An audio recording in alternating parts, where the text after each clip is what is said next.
Okay, so in this video, I'm going to show you how I basically scan my artwork. Now, I basically just move my computer to the side. You can see the scanners over here, and then I have my piece of artwork here.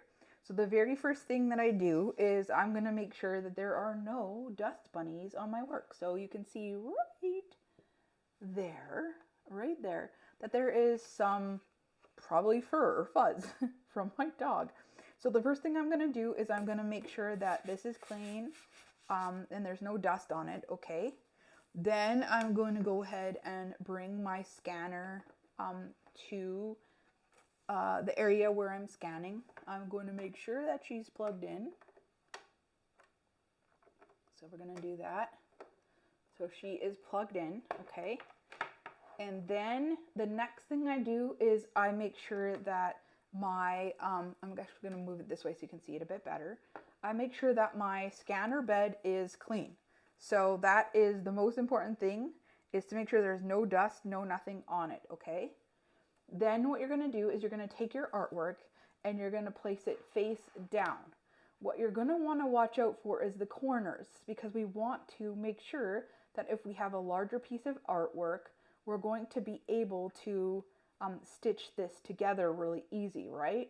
So we're going to match up this top part, match up the corner here, so that when we scan it and we have to scan this bottom piece next, that we'll be able to scan it in an easy format. So then we're going to go ahead and we're going to place this on the scanner, and we're going to, I'll show you this in a different video, in the next video, actually how to scan it, but this is just to show you some tips. You're going to place your hand on the scanner, not too much pressure, but enough pressure that essentially it's going to keep your piece of artwork as flat as possible. And that will help when the light comes up and bounces onto your image, that it will just capture the image a lot more clearer. Okay, so those are some of the tidbits. Okay, one last tidbit is if you're scanning something large, like I am, you can see the reason why I made sure that it was lined up as best as I could is because now I can scan the bottom part as well. So I like to make sure that this edges the right up against, and then you can leave a bit of room at the bottom if you want to, because it will stitch it together.